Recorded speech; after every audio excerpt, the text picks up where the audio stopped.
Who am I? Who am I?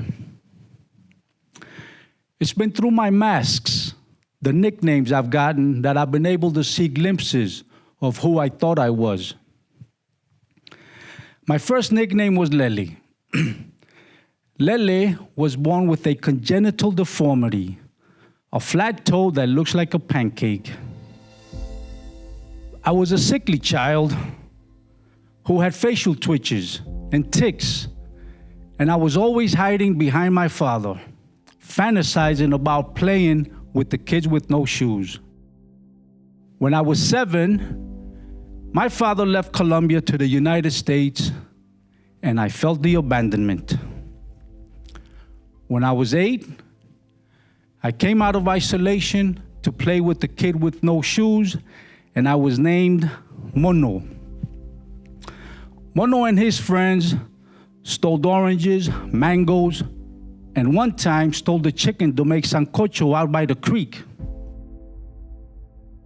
When I was 9, the whole family reunited in Jersey City, New Jersey, and I became Ernesto, like my father.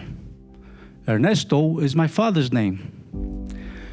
Ernesto was the only Latin kid in an all-white classroom, and I got bullied, mocked, and ridiculed. I became invisible in school.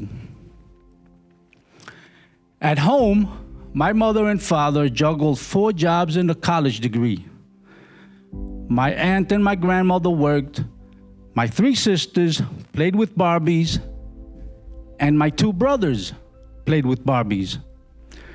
I was the 5th wheel. I didn't know where I fit in. Out in the neighborhood, I was too white for the black side of town, and I got jumped by the blacks for being too white. And I got beat on the white side of town for not being white enough. When I was 10, I became Ernest. Ernesto hurt too much, and I knew my father was not gonna be there. So I came out to the neighborhood, and I found a tribe, a band of brothers, sort of. I started delivering newspapers, I bagged groceries, washed cars, mowed a few lawns, and I was okay. I was happy until I was about 14. The summer I turned 14, my father called me over and said, "Son, if you play with pee-pee, if you masturbate, you're gonna flip. You're not gonna be a man. Men have control." Around that time, Charlie's Angels came around and Farrah Fawcett. Guess what? To compensate my shame, I used to carry a knife, and I white-knuckled that knife, and I tried to make myself tough. I tried to make myself strong. I tried to have control. When I was 15, my friends were calling me La Plaga, the plague. Vandalism, a little bit of drugs, drinking, stealing, shoplifting. When I was 16, I became Mad Dog from drinking MD 2020. The vandalism escalated, a couple of purse snatchings, and just outright recklessness. In 1978, when I was 17, the family moved down to Miami, and I became nobody for a while. Until Christmas, when I snuck into the neighbor's house, stole their liquor, saw the Christmas tree, got curious, opened some presents, knocked down the Christmas tree, urinated on the Fruit of the Loom underwear, the tube socks, and the pajamas. The kind of stuff I used to get. To get away from that awful name, I enlisted in the U.S. Air Force. But I got discharged for fighting. And I became nobody again until my father embraced me and introduced me to some friends. Next thing I know, I'm driving 10 kilos of cocaine up to New York, then 15 to San Francisco, and then I'm flying down to Colombia to come up with plane loads of cocaine. And I was happy. I was feeling good. I had found the person who I thought I was.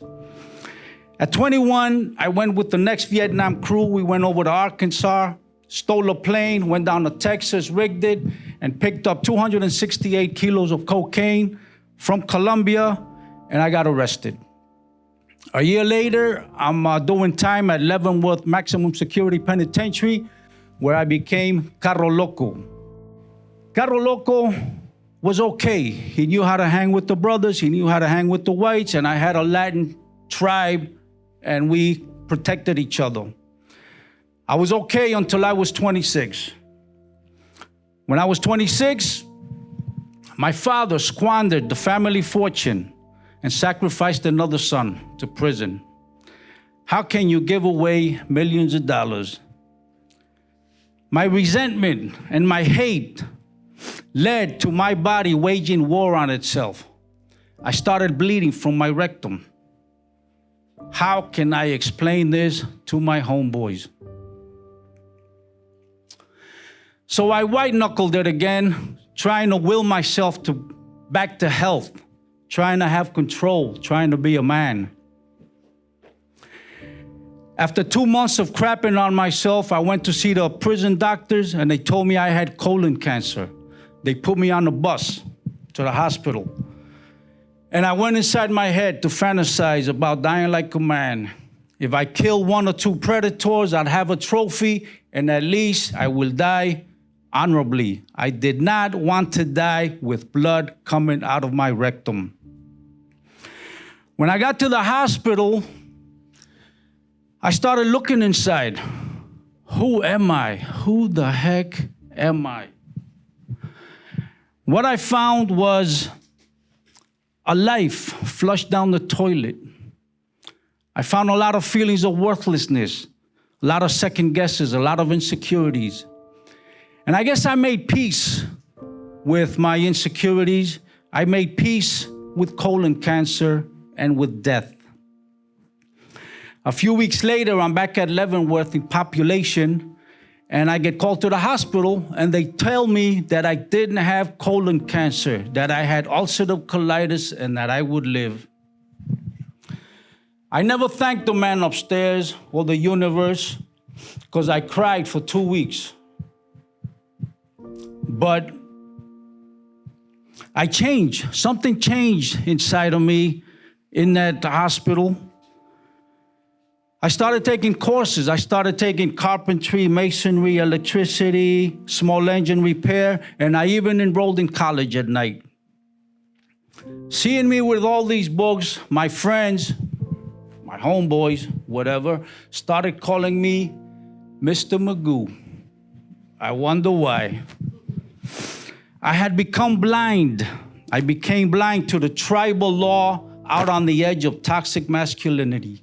I did not want to fight over a half an inch of real estate in a television room that did not belong to me. And I'm a blessed man. I was allowed to be a lone wolf within the pack. These guys, mostly lifers, believed in me. They rooted for me. They helped me. They kind of became the fathers I thought I never had. 5 years later, I was freed. I came out to Miami. And I had sisters who believed in me too. My sisters had enrolled me at Florida International University, and I really thought I was gonna make it. I really thought that I had changed, and I was gonna change my life around. But then immigration changed me up, and they deported me back to Colombia 2 months after the killing of Pablo Escobar in 1994. It was the wild, wild west down there. I kind of got settled in quick, and I was making enough money to have 3 girlfriends, all by some strange coincidence named Adriana.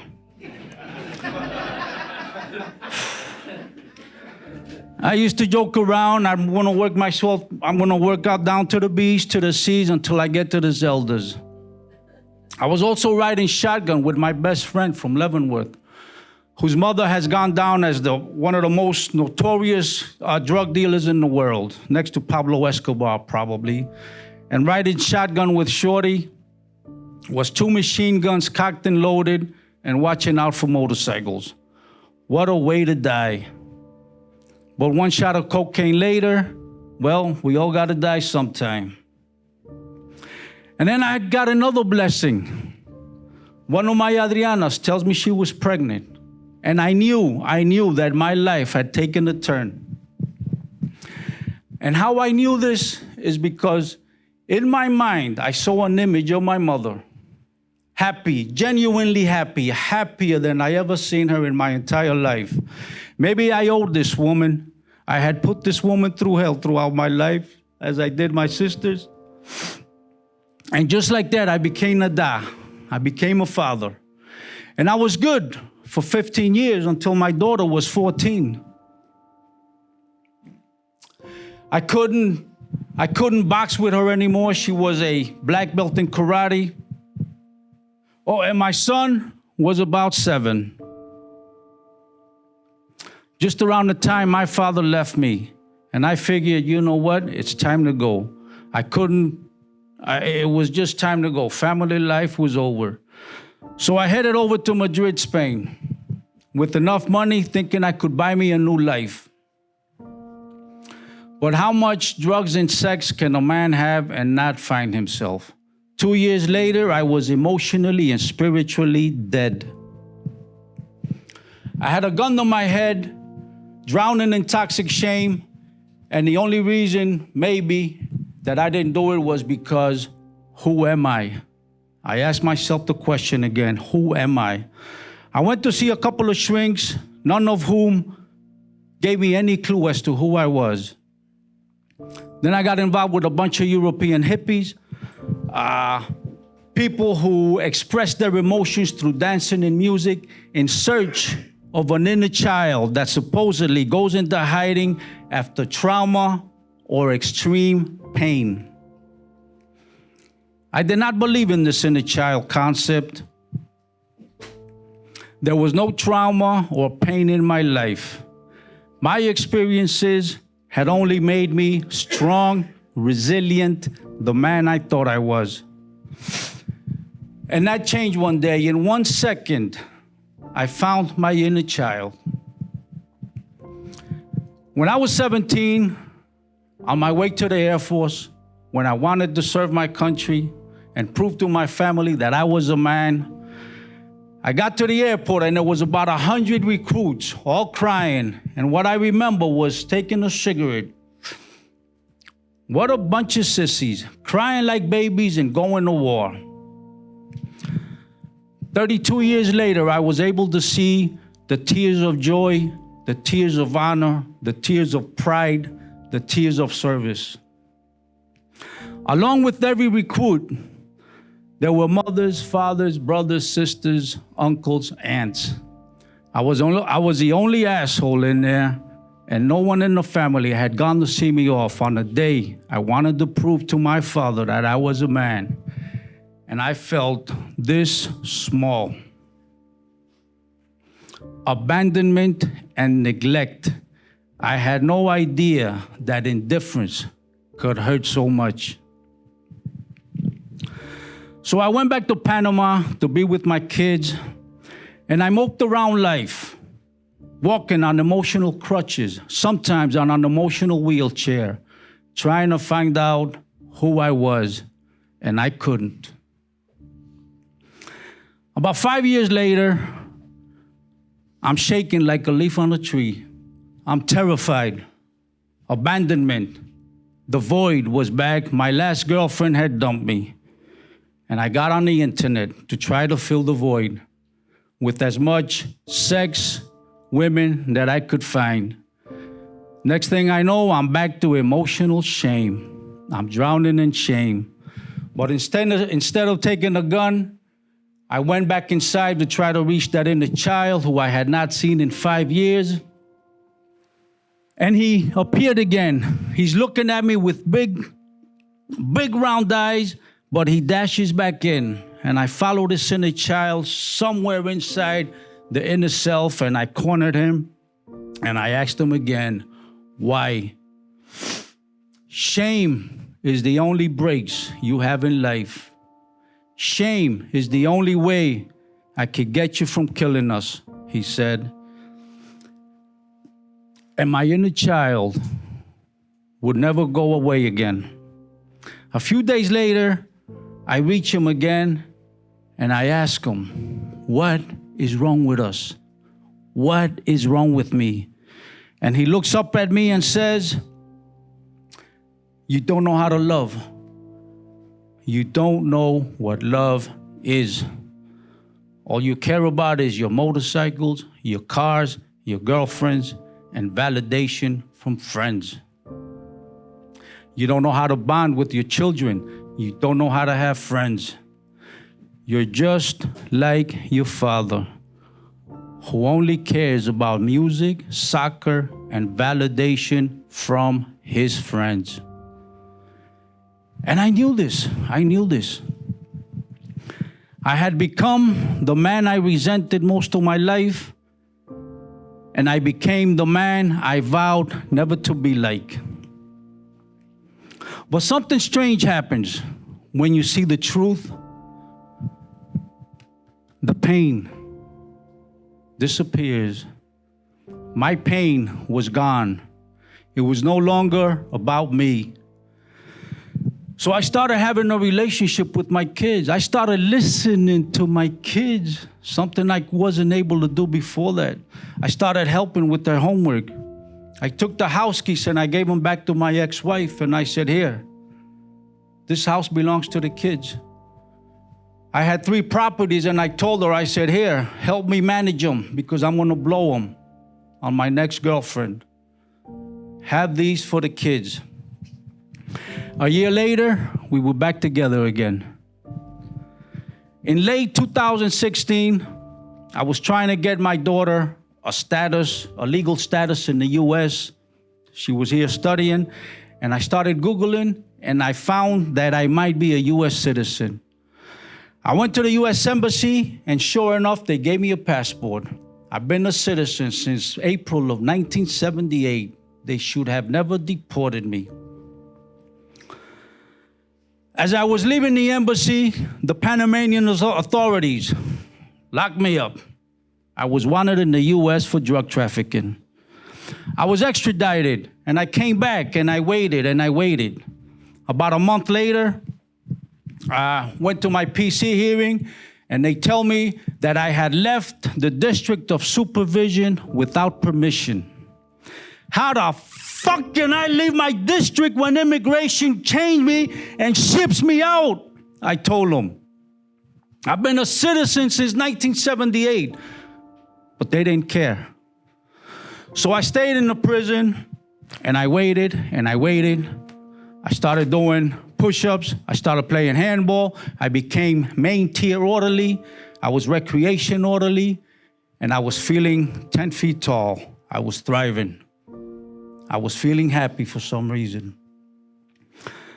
In mid-2017, the government offers me 8 months if I pled guilty, and I told them to go screw themselves. I would not plead guilty and look my children in their eyes and tell them I had done something. I had pled guilty to something I hadn't done. A week later, I was freed. All charges dropped. But you know what? If I were to look at my life, one of the best things to ever happen to me was getting locked up. Because 3 weeks later, I went to yoga, I went to the beach to meditate, and as I was meditating, I had an image that would change my life forever.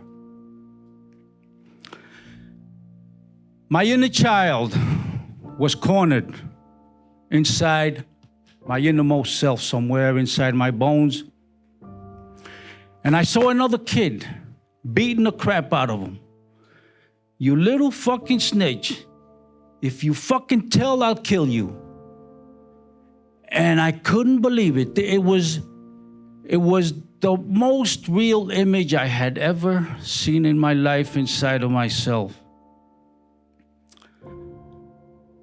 So I went home and I Googled multiple personalities, multiple inner children, Jekyll and Hyde. What is wrong with me? What is going on? And sure enough, I found in Psychology Today, I found an article that talked about the inner child and the outer child. They talk about the emotional child on the inside and the surface child on the outside. They talked about how children early in life split the authentic self because of abandonment or pain, goes into hiding. And a false self comes up, a surviving self. The egoic mind comes up to run the show. And I had found my answer. I had found something so real that explained what I saw here in theory, finally. Because one thing is to have something up here in theory. It's another thing to see it with your heart. I've been able to see in my innermost self 1 second, that's 40 years of denial here.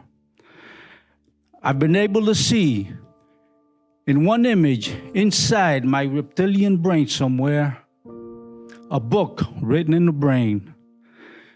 I've been able to see in one vision of clarity, 100 slanted truths up here. 1,000 lies disguised. I'm going to give you an image, if you will.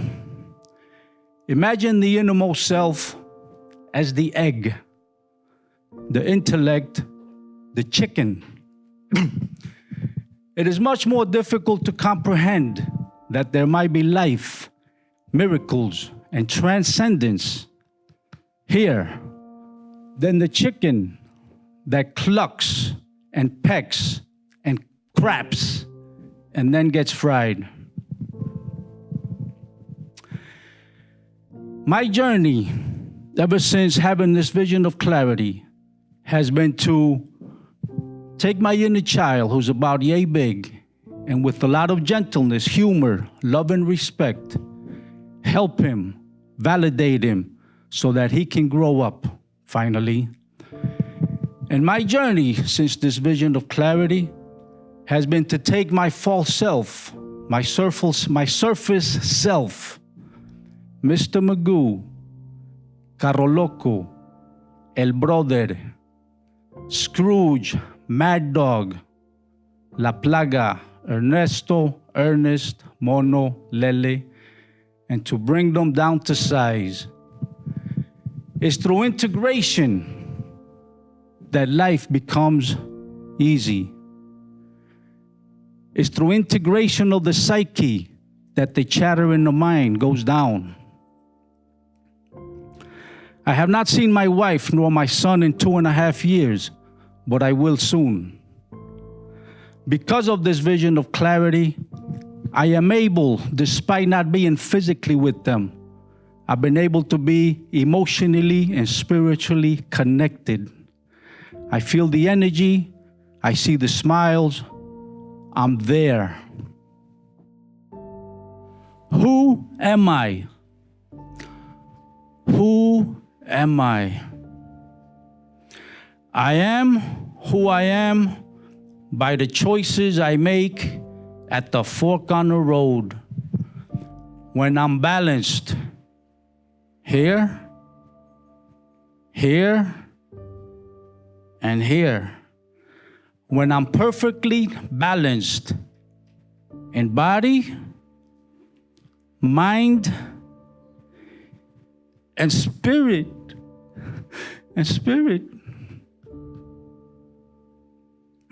Thank you.